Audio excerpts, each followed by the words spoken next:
Olá a todos, nosso tópico de hoje, o nosso tema vai ser a bioquímica do leite. Dentro dele, dividimos a nossa apresentação em 3 unidades e nesta primeira vamos abordar a composição do leite, as suas propriedades físico-químicas, a síntese e os mecanismos que nos levam à produção dos seus componentes maioritários, sua posterior ou subseguinte secreção e os fenômenos subjacentes à coagulação do leite.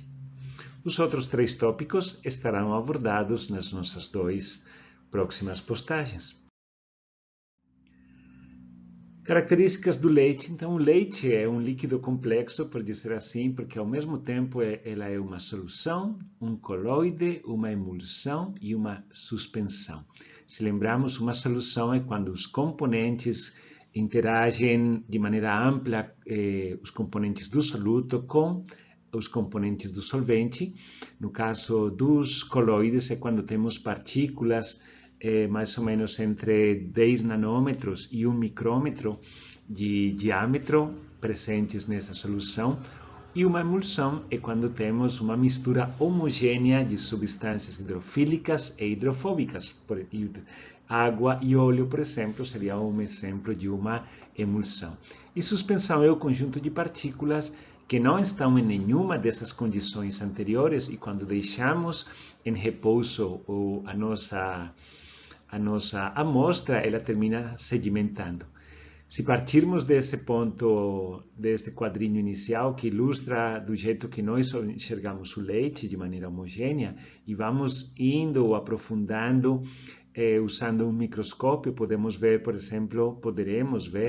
as gotículas que são a emulsão de gordura, certo? De triacilgliceróis principalmente, e se irmos mais no fundo microscopicamente, teremos as micelas formadas de caseína e fosfato de cálcio.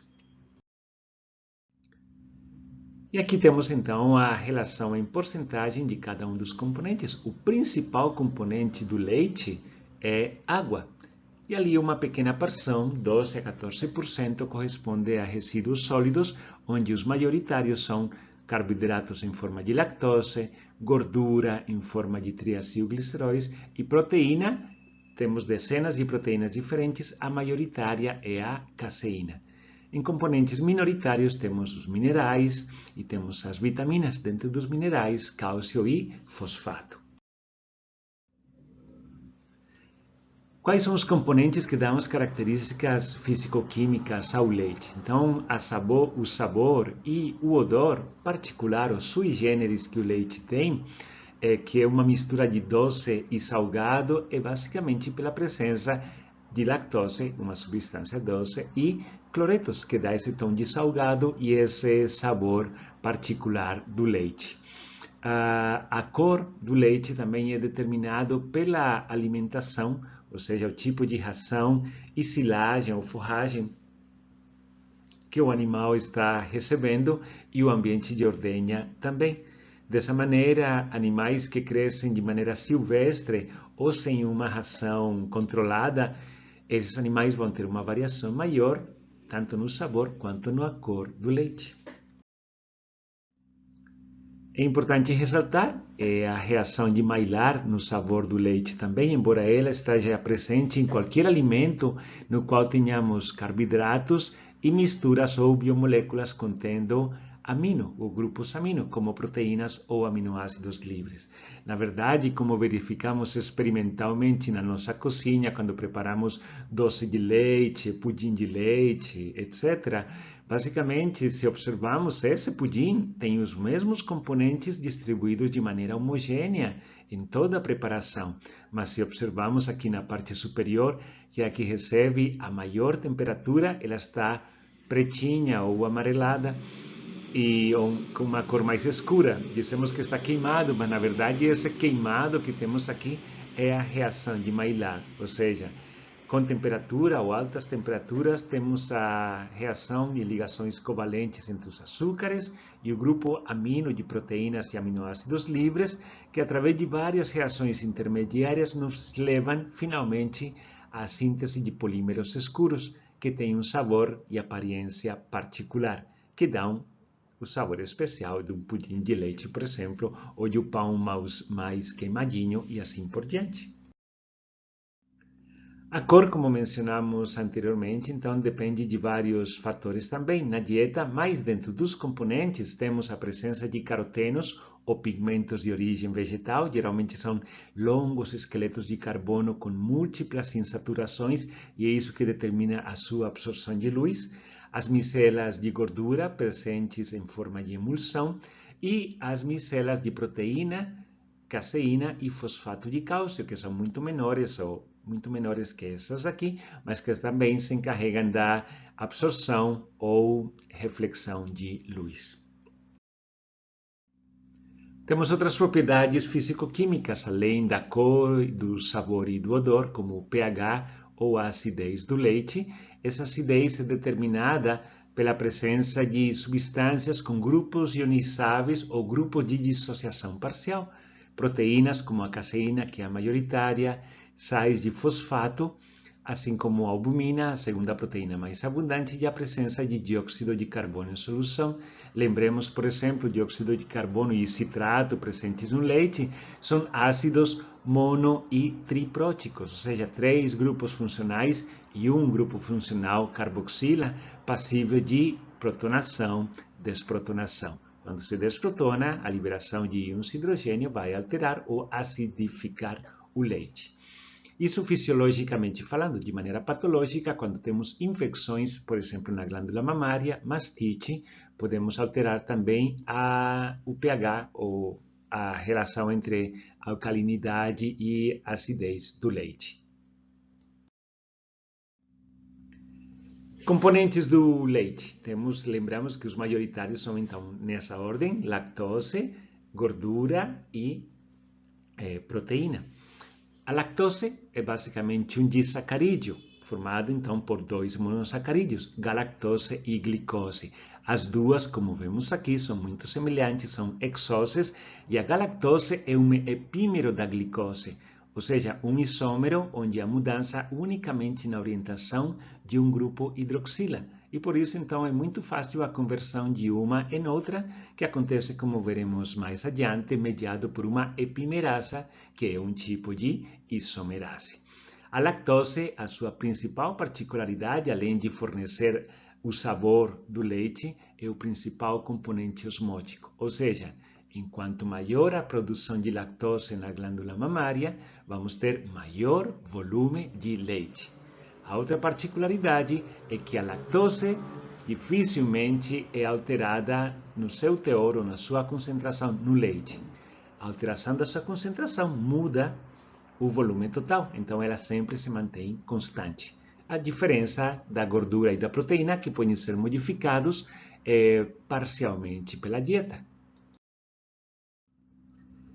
Valor nutritivo do leite. O que podemos esperar de um copinho de leite? Então, a partir dele, podemos fornecer em diferentes quantidades ou porcentagens das necessidades de cálcio e fósforo do dia a dia, de vitamina A também, já que tem abundante vitamina A, D, E e K. Lembramos todas as vitaminas que são lipossolúveis, mas também tem vitaminas hidrossolúveis, as do complexo B. Todas elas associadas ou as que chamamos de vitaminas liberadoras de energia, excetuando a vitamina B12, que é mais para a replicação celular e síntese de nucleotídeos. Quais são os precursores desse disacarídeo particular, a lactose? Então, a lactose provém da glicose, basicamente. Lembremos que a glicose, a partir dela, podemos obter a galactose. E unindo os dois, vamos ter o nosso disacarídeo de lactose. Vários precursores da dieta podem ser usados para tal.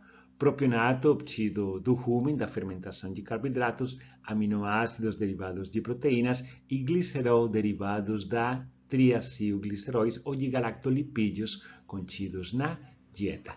Em ruminantes, a glicose sanguínea provém da gliconeogênese hepática. Lembrem, mínimo ou quase nula a quantidade de glicose que passa do trato gastrointestinal do ruminante para o plasma sanguíneo, porque toda ela é convertida em ácidos voláteis.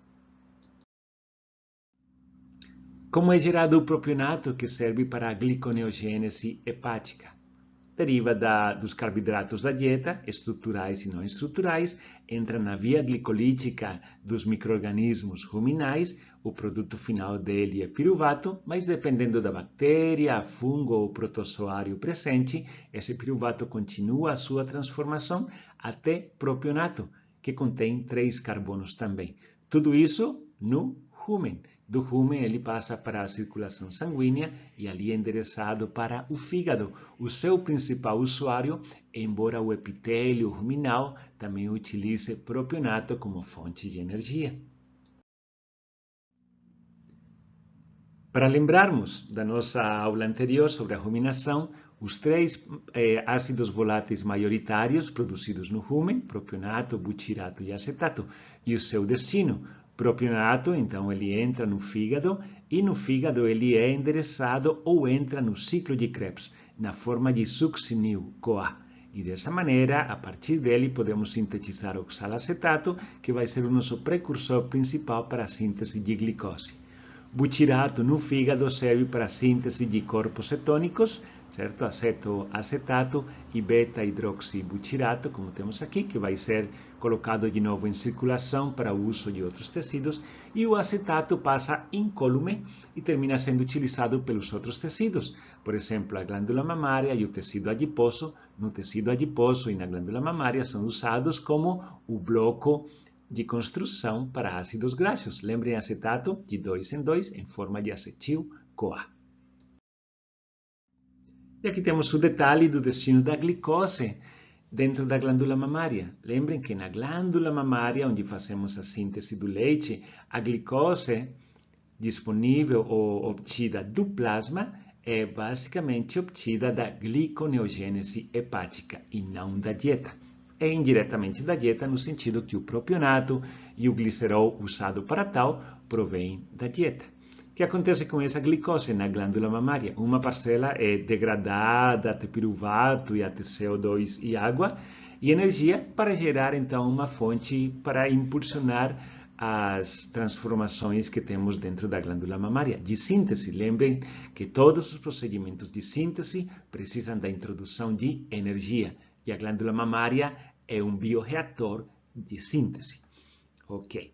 Produção de energia. A segunda opção é desviar essa glicose para a síntese de galactose e juntas a síntese de lactose. Isso corresponde a 60% a 70% da glicose utilizada.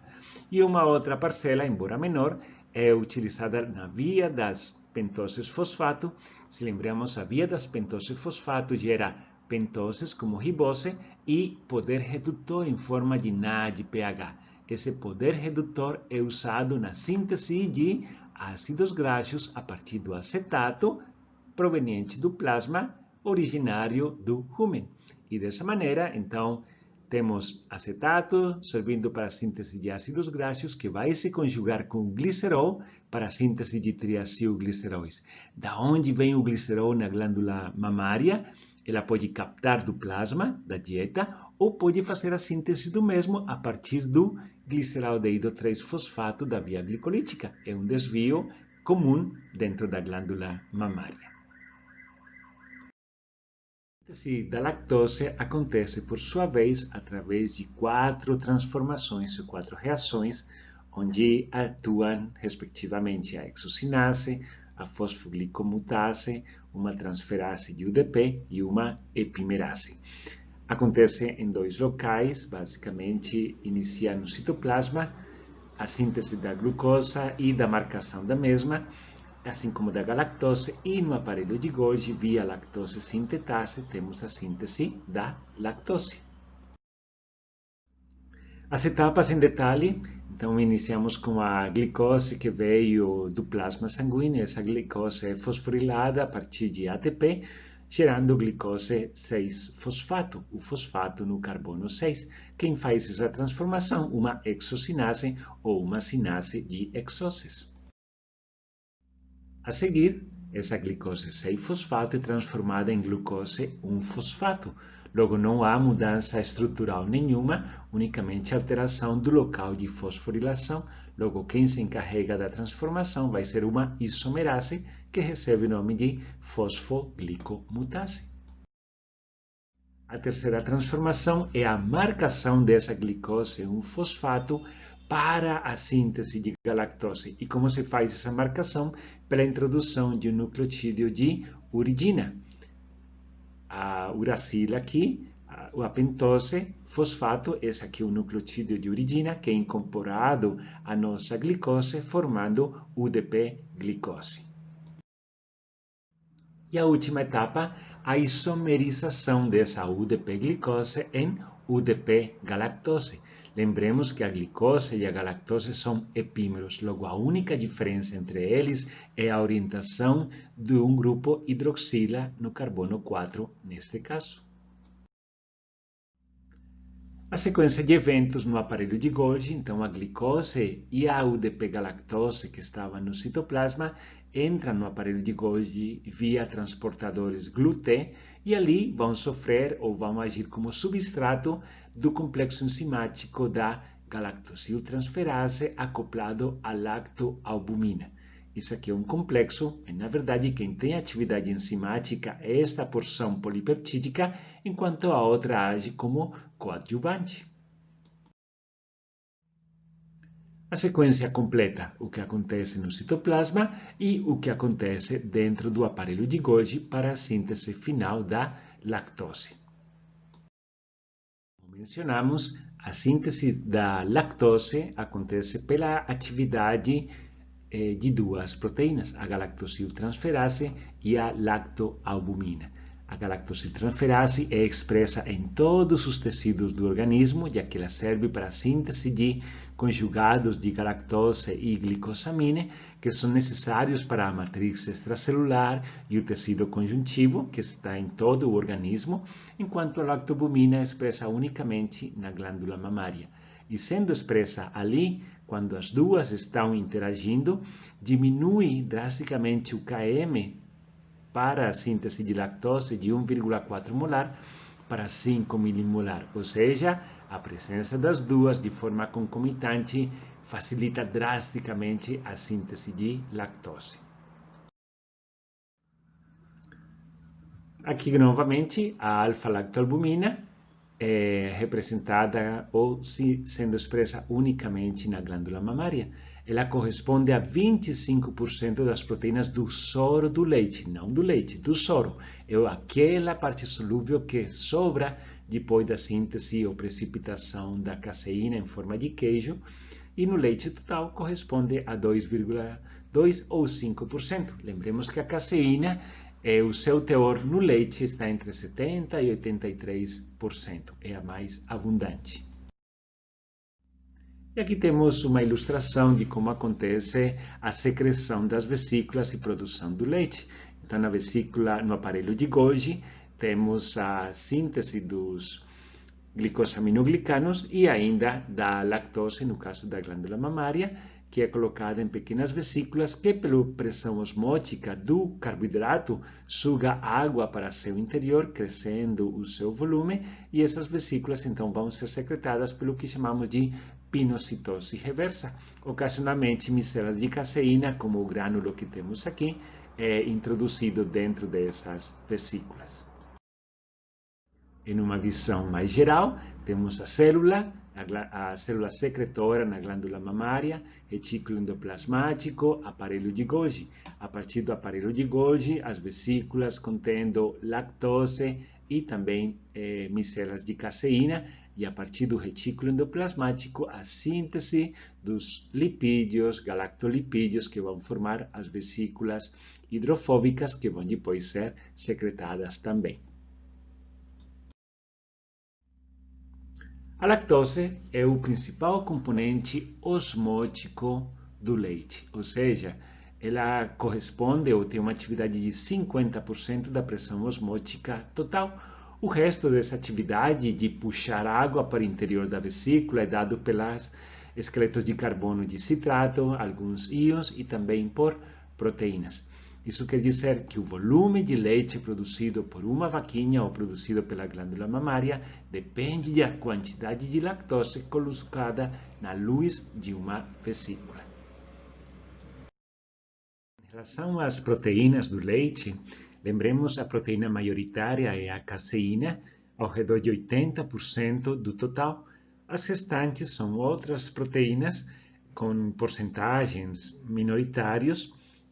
Dentro delas, a mais importante, além da caseína, temos a lactoalbumina, a lactoglobulina, a soroalbumina, lactoferrina e as imunoglobulinas. Lembremos, a maior parte delas são sintetizadas no útere, excetuando a soroalbumina e as imunoglobulinas.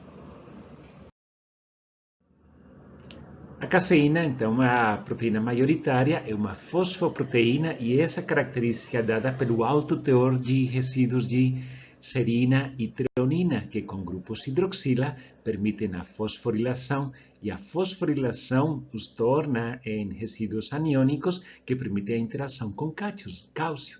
Então, micelas de de caseína, fosfato e cálcio são formadas e dessa maneira ficam no ambiente solúvel do leite. A precipitação dessas micelas ou a sua alteração da solubilidade é o que produz o queijo, como veremos depois. Isso aqui é induzido, essa disrupção é induzida pela acidificação ou por proteólise parcial. Outras proteínas do leite, mas que são as maioritárias quando temos o soro do leite, ou seja, após a retirada da caseína, são a lactoglobulina e a alfa-lactoalbumina. Servem para fazer na indústria alimentícia chocolatados ou a adição de proteínas em barras de cereais ou outros suplementos, assim como suplementos esportivos também. E algumas outras proteínas minoritárias, enzimas como a lactoperoxidase, a lisozima, temos proteínas como a lactoferrina que se ligam a átomos de ferro e as imunoglobulinas. A soroalbumina e as imunoglobulinas derivam totalmente do plasma. As restantes são sintetizadas na glândula mamária.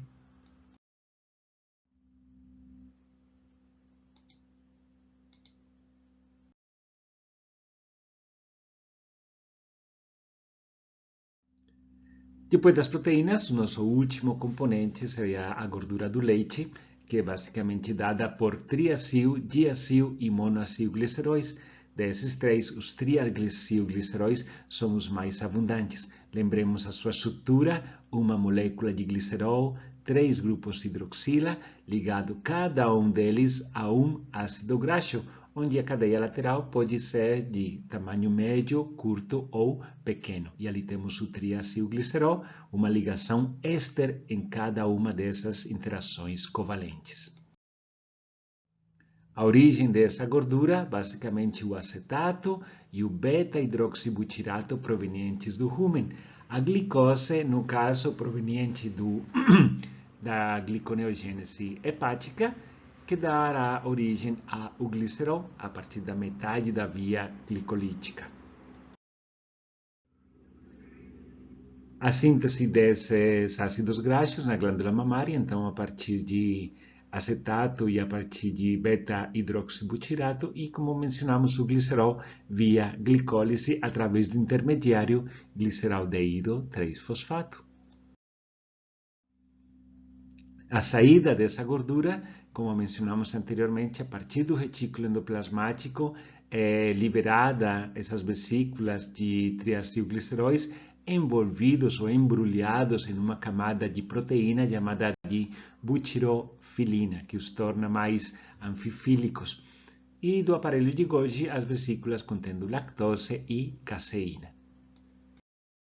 Dos componentes maioritários, como as proteínas, os carboidratos e os lipídios, temos os minoritários, que são a secreção de minerais e de vitaminas. Os minerais principais na secreção do leite são o cálcio e fósforo, que são importantes nutricionalmente, mas dentro do leite ou a dinâmica do fluido para a manutenção das micelas de caseína. E aqui temos a interação que nelas acontece. Resíduos de serina ou de tirosina e a treonina se ligam a fosfato, fosfato forma pontes de cátions com cálcio, com mais fosfato de cálcio, e do outro lado vamos ter outra caseína com resíduos de serina interagindo no extremo oposto, formando assim as nossas micelas de caseína e fosfato de cálcio. Outros minerais em quantidades menores, como cobre e ferro, também estão ali presentes. No caso das vitaminas, lembremos, vitamina A, E, D e K, que são as lipossolúveis, são maioritárias no leite, mas também encontramos vitaminas do complexo B, associadas então à liberação de energia no trabalho metabólico. Da onde vêm essas vitaminas? A vitamina D, por exemplo, sintetizada pelo próprio organismo, assim como a vitamina C, sintetizada a partir de glicose, da qual obtemos então por diferentes etapas o ácido ascórbico. Vitamina K e vitamina B são sintetizadas pela microbiota do rumen, passam por intestino, o plasma, e do plasma é absorvido na glândula mamária. Mencionamos atrás a importância da coagulação do leite, já que industrialmente é isso que produz o queijo. Ela é basicamente a sedimentação ou precipitação das micelas de caseína que sofreram uma alteração da sua homogeneidade por um ou dois métodos: a autoacidificação ou pela adição de uma protease. No caso das fazendas ou em nível industrial, uma protease chamada renina, que originalmente era retirada do estômago de outro ruminante e adicionado ao leite. De que maneira essa proteólise parcial via renina produz a precipitação ou coagulação do leite formando o queijo? Então aqui temos a estrutura da caseína, a estrutura maioritária, que tem uma cauda que é basicamente de aminoácidos carregados negativamente, o que impede a associação entre caseínas. Quando a renina é adicionada, ela corta essa cauda de carga negativa. A retirada dessa carga negativa permite agora interagir com grupos fosfato. E o fosfato, por ter ionização negativa, interage com o cálcio e forma essas pontes entre proteína e proteína, formadas por fosfato e cálcio, formando então essa associação à precipitação. O colostro, a secreção inicial antes de termos o leite propriamente formado no início da lactação, se caracteriza principalmente pelo altíssimo teor de imunoglobulinas. Se no leite o componente maioritário é a caseína, no colostro o componente maioritário são as imunoglobulinas. E ali é que temos a transferência passiva de imunidade da mãe para o filhote. A precipitação das proteínas se dá basicamente com o calor, de uma maneira diferente à que acontece com a precipitação ou coagulação do queijo. E assim chegamos ao final desta sessão. Muito obrigado pela atenção e até o próximo post.